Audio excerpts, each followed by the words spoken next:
네, 안녕하십니까. 황쌤입니다.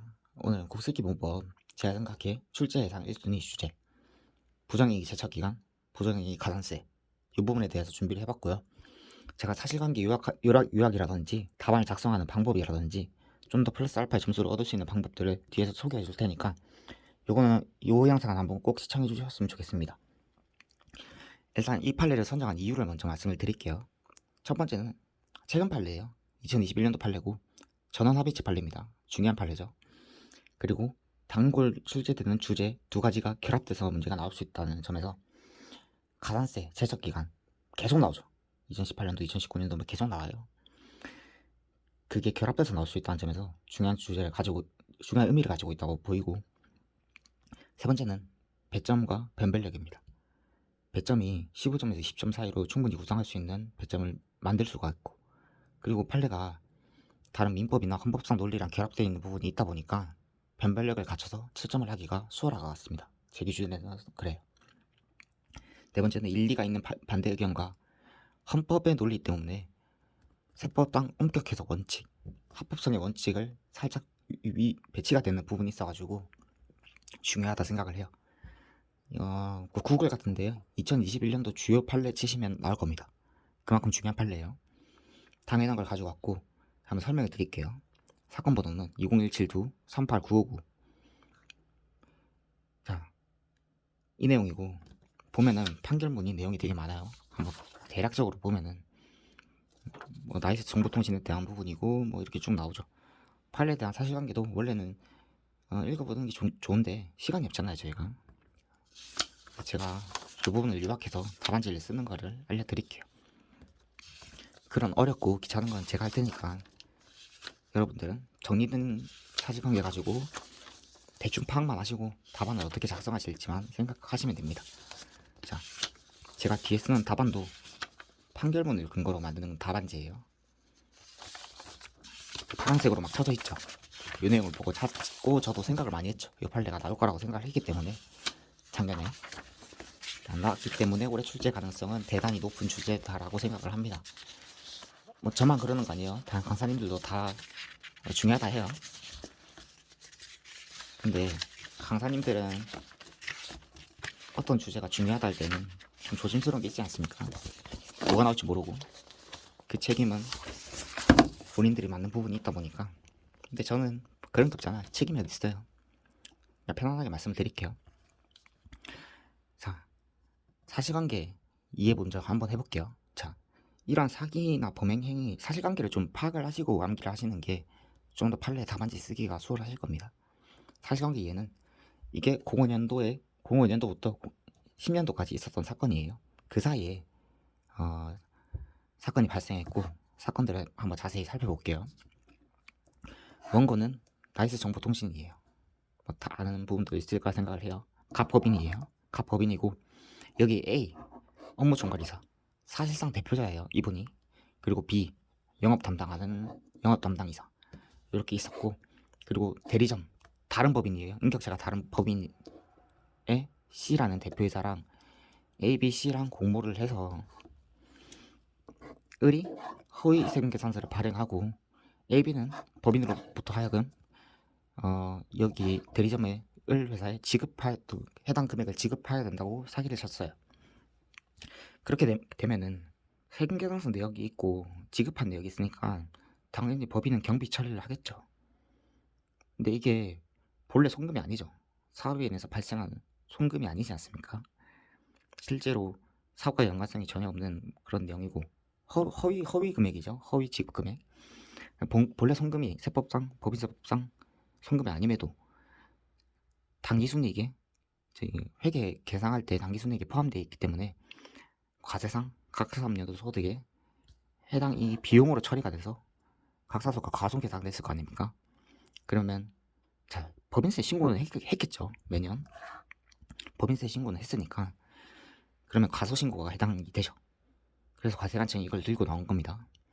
자, 첫 번째는 장기제척 기간을 적용해서 2013년 11월에 05년도부터 10년도까지에 대한 법인세 부과처분을 하겠다라고 했고, 그 다음에 해당 누락된 부분에 대해서 산출세액의 40% 부정한 과소신고 가산세를 적용하겠다고 고지를 한 거죠. 근데 이거를 한번 알고 가는 게 좋아요. 제척기간을 왜 장기 제척기간을 적용했을까요? 제가 말했죠. 법인세는 신고가 된 상태예요. 그럼 일반 제척기간은 5년이죠. 5년을 적용하게 되면은 우리는 07년도, 05년도부터 07년도에 대한 세금에 대해서 부과를 할 수가 없습니다. 이유는 다음과 같아요. 제척기간의 기산일은 언제죠? 한번 생각을 해보는 거예요. 국세를 부과할 수 있는 날이라고 되어 있죠.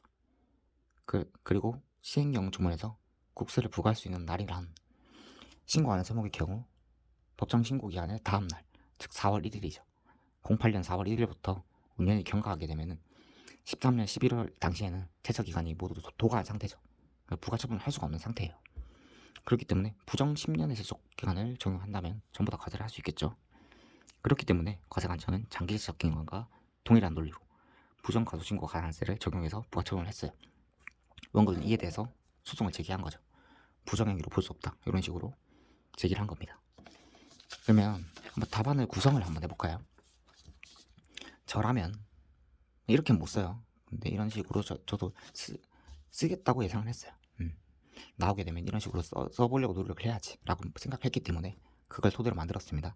첫 번째 결론은 이렇게 얘기할 것 같아요. 사안의 경우 납세자 본인의 부정행위가 아닌 대리인이나 사용인 그 밖의 종업원의 부정한 행위도 국세기본법상 부정한 행위에 포함되기 때문에 장기 부과 제척기간 10년을 적용할 수 있다.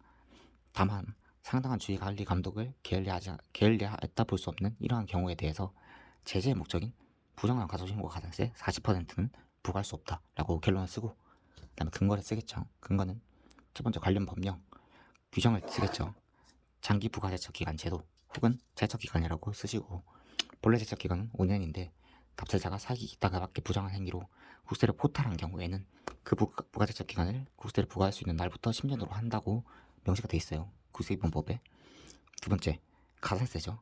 그냥 부당과소신고 가산세 혹은 가산세라고 쓰셔도 되고, 납세자가 신고한 과세표준이 세법에 따라 신고해야 할 과세표준에 미달하는 경우 이렇게 안 쓰셔도 되고, 10%, 40% 부정한 경우에는 40%를 부과한다 라고 서술하시고, 부당한 방법에 대해서 얘기하는 거는 뭐 거의 세금 계산 수치 뭐 이런 부분은 이게 사실 조세무 처벌법에 있는 규정이기 때문에 선택에 따라서 쓰셔도 좋고 안 쓰셔도 무방하다고 생각을 합니다. 쓸 내용이 많기 때문에 법령은 그 정도 정리를 하시고, 법에 대한 취지는 법령은 아니잖아요. 그럼 판례 태도에서 서술하시는 게 좋아 보입니다. 자, 판례 태도에 부정한 제척기간의 취지가 있어요.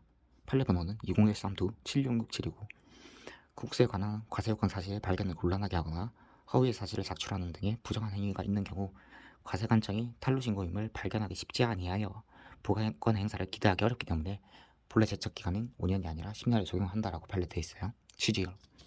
그 다음에 부정과소신고 가산세 취지는 2013-12362에 규정이 되어 있어요.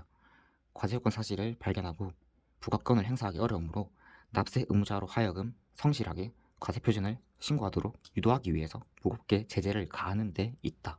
그 이유가 있다고 취지를 말하고 있죠. 요거를 정리하시는 게 저는 가장 깔끔하고 좋다고 생각을 합니다. 팔레트에서는 뒤에 사례 판단에서 팔레트로 제가 쓰는 거죠. 그게 더 나은 답안지라고 생각을 해요. 개인적인 생각으로는. 사례 판단 한번 해볼까요? 첫 번째, 부당한 방법에는 납세자뿐만 아니라 그로 인해서 행위 영역 확장의 이익을 얻게 되는 납세자의 대리인이나 사용인의 그 밖에 부당한 행위도 포함된다. 이 문구는 쓰시는 게 좋다고 봅니다. 저는 판례도 있고, 그리고 이것도 핵심이 될 수 있는 다툼거리가 될 수 있죠. 납세자는 법인인데 법인의 사실상 대표자인 부정행위도 포함될 수 있는가, 기초를 더 나왔고, 이 내용 쓰시고, 두 번째는 사안의 경우에는 허위의 생계사수 수치, 거래 조작 등 부정한 행위가 존재하면 명백하기 때문에 제척기간은 부정제척기간 10년을 적용하는 것이 타당하다라고 먼저 쓰시는 게 좋아 보입니다. 뭐 여기서 구구절절히 쓰는 것보다 밑에서 깔끔하게 정리하는 게 나아 보여요. 세 번째, 다만 갑법인이 사실상 대표자인 A 등이 납세자 본인을 피해자로 하는 사기, 배임 등의 범행을 저지르는 과정에서 적극적 부정행위를 한 경우 납세자가 이들의 부정한 행위를 쉽게 인식 이상할 수 없었던 특별한 경우라면 납세자에게 부정한 행위를 이유로 중과세율을 적용한 제재를 가할 수 없다라고 서술을 하세요. 그 다음에 그 이유는 다음과 같다라고 서술을 하고, 저는 그냥 이런 식으로 정리를 하려고 했었습니다. 원래는 여기서 법령은 앞에 적었으니까 법령은 사실 쓸 게 많이 없잖아요. 그러면 우리는 다른 법리를 써서 내가 요만큼 더 판례를 알고 있다 라고 서술하시는 게 아마 고득점으로 가는 길일 거라고 생각을 합니다. 제 기준에선 그래요. 자, 첫 번째는 가산세는 일종의 행정상 제재의 성격을 가지고 있기 때문에 헌법상 차기책임 원리에 따라서 위반과 제재 사이에 정당한 상관관계가 있어야 되는데 지금 위반한 사항은 과소신고면 그냥 과소신고가 가산세 부과로 충분하지, 부정한 과소신고로 봐서 부가처분을 하는 거는 헌법상 차기책임 원리, 정당한 상관관계라고 보기 힘들다라고 서술할 것 같고, 두 번째는 성간주의 의무 불이행에 따른 잘못이 존재하더라도 그에 대한 책임은 일반 가산세로 족하며 40%는 제재가 지나쳐 헌법상 과잉금지 원칙에 위배된다 라고 서술을 할 것 같아요. 그 다음에 요거는 쓰셔도 되고 안 쓰셔도 되는데 시간이 남는 거나 생각이 나면은 쓰세요. 자, 요것도 여기에 대한 근거까지 판례에 명시가 되어 있습니다. 결혼한 사례 판단 부분의 쪽에 동일한 문헌이죠.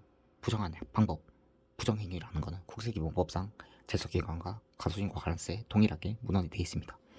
동일한 문헌이라도 해당 법령의 연역, 취지 등을 고려하여 이러한 부정행위를 다르게 해석하는 것은 국세기본법 규정의 문헌에 어긋나지 않으면서도 각 제도의 취지와 구체적 타당성을 고려한 합헌적 법률 해석의 결과로 허용될 수 있다 라고 서술하는 게 제일 깔끔한 답안일 것 같아요. 만약에 나오게 되면 다들 어느 정도 쓸 거예요. 근데 이렇게까지는 생각해 본 적이 없을 겁니다, 아마도.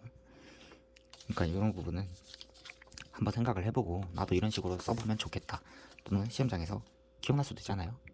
그렇게 되면은 아마 좋은 결과를 얻으실 수 있을 거라 생각합니다.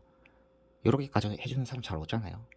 제가 세목별로 하나씩 이렇게 정리를 해볼 거예요. 그럼 그 부분 참고하시고 너무 여기 뭐 의존하지 마시고 그냥 이런 부분이 나올 수 있다, 제 생각에는 그렇게 생각하니까 답안도 한번 참고를 해보시고 그렇게 하는 거를 추천드리겠습니다. 이상으로 마치고 다음에는 상속세 및 증여세법이나 법인세법으로 가져오겠습니다. 이상입니다.